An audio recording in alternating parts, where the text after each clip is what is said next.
So just a little bit about myself to start with. I'm an ex-teacher.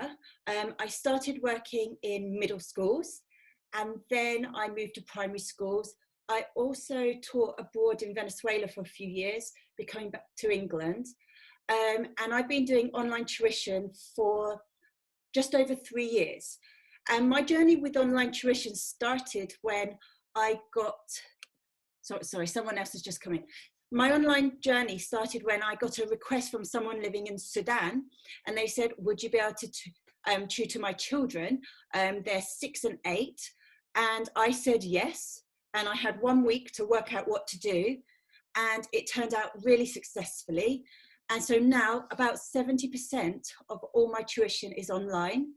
Some of them are children I was teaching in person first, and then they changed over. And some of them I've never met face-to-face in my life. But I actually tutor pretty much the same way, whether they're with me or whether it's online. Oh, someone else is just coming in. So that's just a little bit of background. I will also say I'm not an expert. I'm just going to share with you some of the things that I do to give you guys some ideas. I'm not planning on explaining exactly how Zoom works or how BitPaper works, because there's quite a lot of other things going on where people are showing that.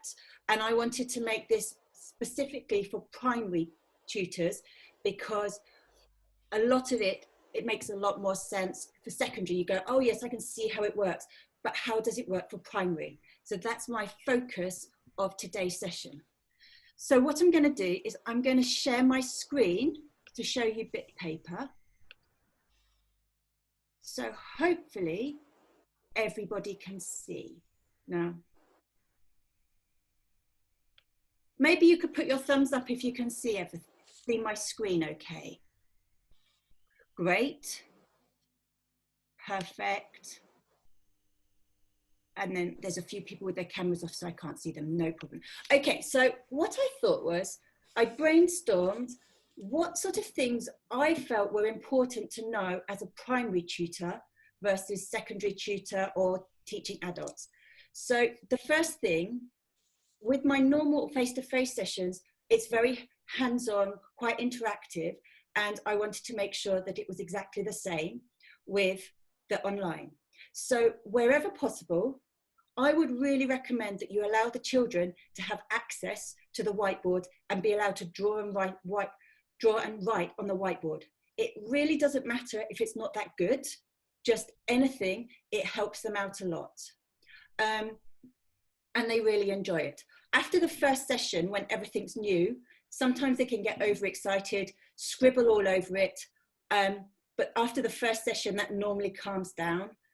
If they really, really want to just keep doing that, I make up a new whiteboard that they can use for their own personal playtime.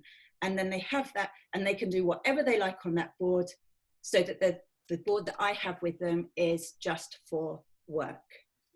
So that's the first thing. Also, my very first session when I first meet a child is that I show the children how to use each of the tools on the whiteboard. So that is these tools down here. And I always have a parent with them for the first part so that they can help their child. There are a couple of things that they really like. And it's this one here, this tool. If they click on here, they can choose all sorts of different shapes. Again, I give them a couple of minutes to have a look, but tell them to look another time, most of the time. But they're always going to be curious, so there's no point banning it straight away. And when we play games, I let them choose whatever they want, and then we use those to play games. I also make sure that when they're doing it, I can actually get them to do an example. So it's like, can you draw on the screen for me? Okay, can you change the color? This is how you do it. Make sure they can do it. Because all of those things, just that little bit of time at the beginning makes it much, much easier for the rest of the sessions. Once they've explored everything, I then tell them, don't use the rubber. So this one here is very, very good if you just want to get rid of something, but if you've got layers, it will delete everything. So I can do like this, and I've lost everything that I've done. Also, If I then want to move this around, the eraser is a layer on top. So it doesn't matter what I move around, it's still there. So that's the one rule I give them at the beginning. The way to get rid of that is to do backspace, or I have a Mac, so I do Command Z, or you can put a box around it by clicking on it and just pressing delete. So there's different ways, but I tell the kids never use the eraser, and it generally works. I'm just double checking what else I put. Okay, there's a few things that I've noticed that have come up on the online forums recently, which is people have cut and pasted worksheets and they've come out as really small. What I would recommend is that you try and make whatever you're using as big as possible, cut and paste it the size as big as possible, and then put it on the whiteboard. You can resize it, but if it was really small and you resize it big, it will actually, the quality will deteriorate quite rapidly. So I would recommend that you get it as big as possible. You can always make it smaller. The other thing is, some people have mentioned, well, the child is writing on the whiteboard in a different place to me, or they're moving something and it's a different place. This happens when you've both got hold of the same object and moved it at the same time. Unfortunately, you have to decide who's going to move. If it's got to that situation, and I have probably one lesson a week where something like that goes wrong, I just tell the child not to touch anything. I copy the whole page, repaste it, and then we start that bit again, checking that it's in place. This is something that primary kids will do quite a lot, whereas secondary kids will probably just leave it how it is. I'm just gonna let someone else come in. Here we are, there we are. Okay, so yes, this is a really common problem, but it's something you can overcome quite quickly. The other thing is, some children find it really hard, and I'll explain this one a bit later, is when you've got more than one object on top of each other, when they're clicking, they'll click the bigger object rather than the smaller object, and they will really struggle.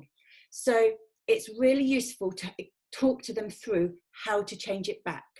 And I will go through that when we do something that maybe has that. Another thing that I've noticed is that often the children will have you as a little person in the top corner on their screen. And then if you want to share your screen, you suddenly look really, really small and they can't see anything of it on it. So before I do that, I always tell them to make me big, and we'll talk them through that if they don't know, so that I'm basically filling up most of the screen. So when I then share my screen, it's actually big enough for them to actually read whatever it is that you are wanting them to do. 1 second. Oh, Joanna has got a problem. She's struggling to hear me. Is anyone else struggling to hear me, or is it just Joanna? Can you maybe let me know in the chat if you are okay?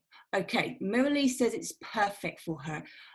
Joanna, it might be the internet connection, I'm afraid. I am recording this right now, so what I can do is send it to you afterwards so that you've got a copy that way, okay? I'm really sorry if the internet is not quite up to it. There's not much I can do from this end. So it does show that it's important for your tutees to have a fairly good internet connection. Everyone else who's commented says they're fine, which is great. Okay, I can't remember where I was now. Oh yes, making me look big so they can see it. The other thing is, I always check that the child, well, I try to remember to check the child can see what I can see. We've had quite a lot of things where I'm saying, so tell me what the girl is doing in the picture. And they're like, and I'm like, I'm like, that's not a hard question. So tell me, and then eventually it transpires, they can't see the picture, it hasn't come up for them. So always just check what can you see on the board? Because that's really good to know that they can actually see what you can see. And then you realize that they're not just decided not to talk to you, they actually can't see. So it's a really helpful one to do.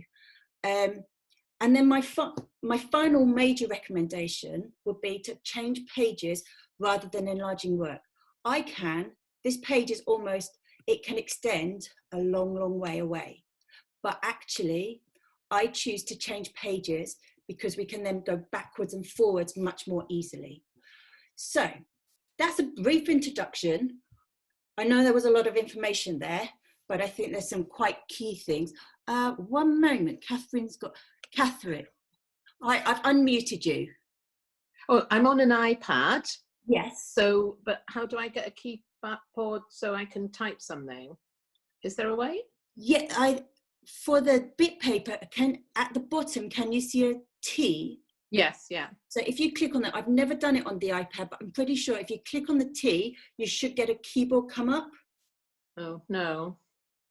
Then okay, don't worry. Obviously, that's something I'll have to investigate. So yeah, listen, but if you're asking people to respond, obviously I won't be able to. I see. I'm with you. Well, maybe if you just indicate. Put my hand up or whatever. Thank you. Yeah, no, okay. Okay, I'll just mute you for a second. Okay, so what I want to do now is move on to different activities that I do. So I teach children from as young as 6 all the way up to adults. But a lot of them are primary. I've decided to split it into English and maths. Even if you don't teach one of them, you are able to adapt some of the ideas for the subject that you teach. So here's my first one. So a very simple one in English is that it's really easy to get picture up and do some writing with the children. You would have maybe you'd have a picture printed out, you just put it up on the screen, ask the children about it, and then as they're talking about it, rather than them scribing it down or you scribing it, you can just type, which is what we did yesterday. Some of this was typed by the child because they can type fairly well. Other things I type depending on the ability of the child. If the child actually has a graphics tablet, sometimes they will write as well, but I do not tell my tutees to get a graphics tablet, especially not straight away. All of them, even the 6-year-old, manages absolutely fine without it. And the mouse and writing with the mouse, they actually get better really, really quick within a couple of sessions. It's like, wow, that's impressive mouse skills. So yes, it does help, but I don't feel it's essential. So with this child, we did this, and then I set him to write for 25 minutes, which is what I would do in a face-to-face session.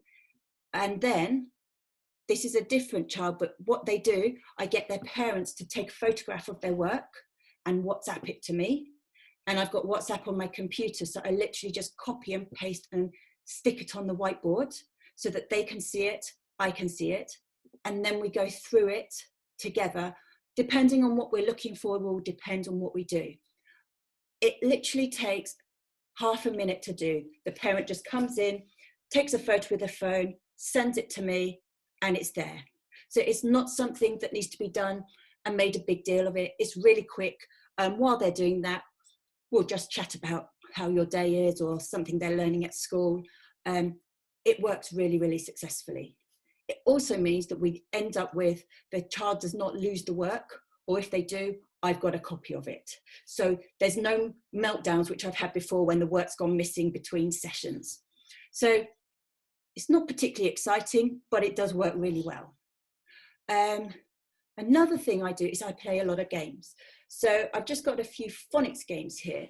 So for example, here we have a game, and what I will do is I will get the children to get an online dice if they haven't got a real dice. And I have a website here that I use, which decided not to work. Okay. Here we are. So I use this if they don't have one, and I can put this link in later.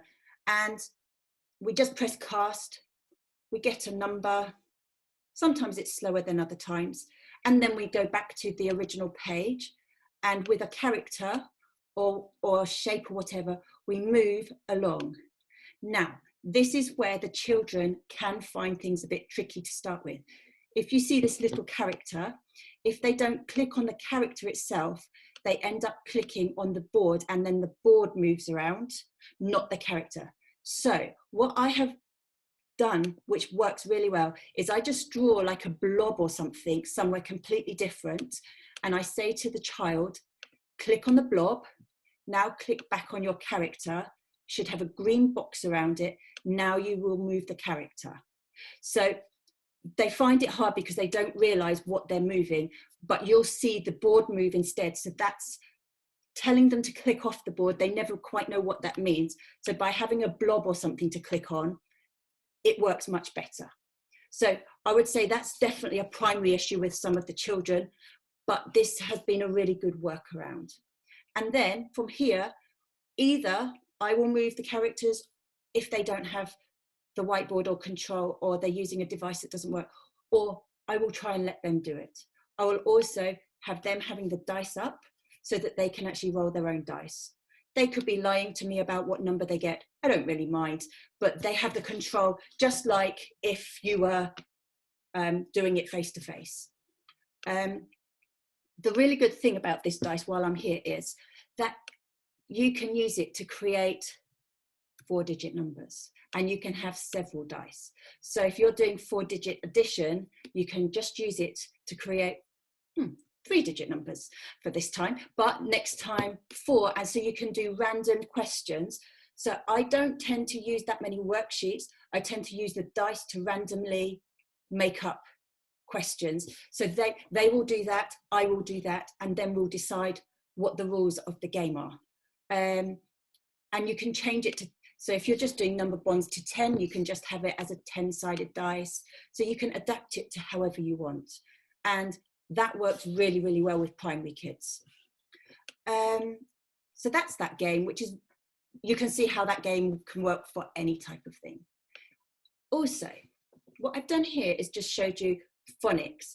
So this is the original phonics worksheet that happens to be from Twinkle. Normally I'd be there cutting it up, folding it, the kid would try to read it, and then they'd unfold it, check.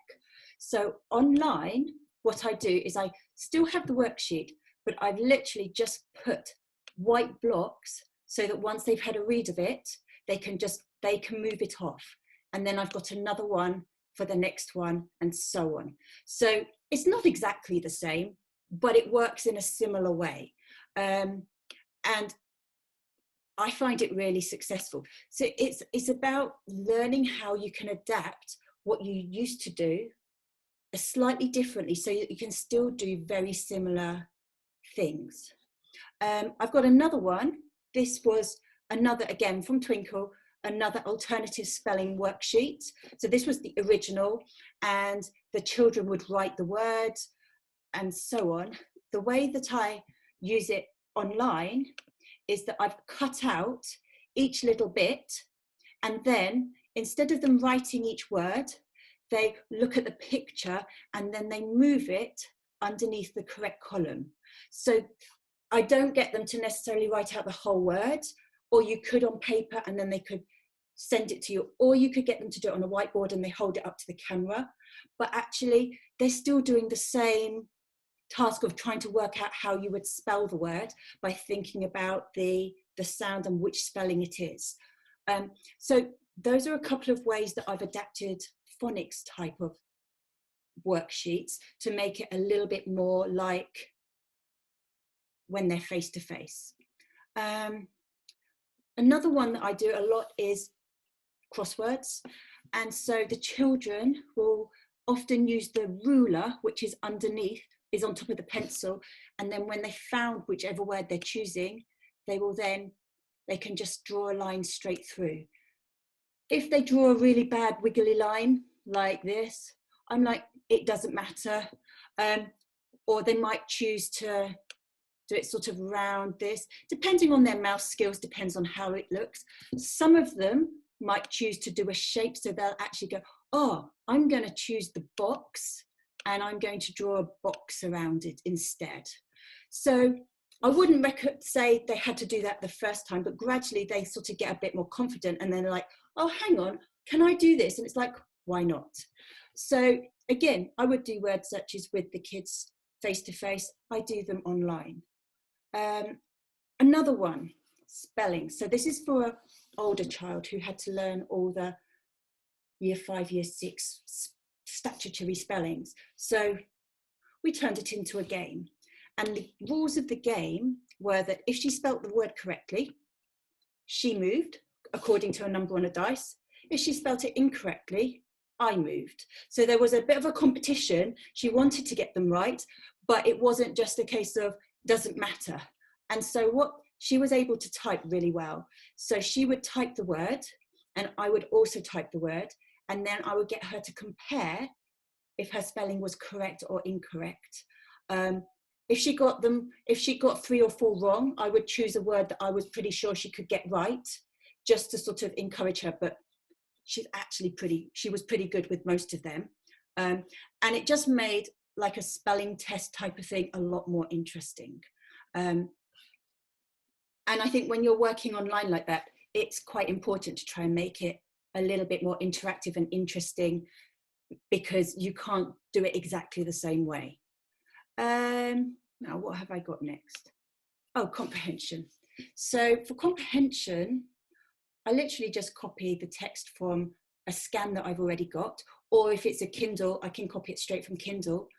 But then I can use the annotates tools, like the typing and things, to just go through different vocabulary and keep it up there. I can also, on the next page, keep the words up, but then actually ask comprehension questions. Sometimes I'll get the children to write down the answers on paper. Sometimes, or most times, I'll actually just get them to speak the answer and I will type it up.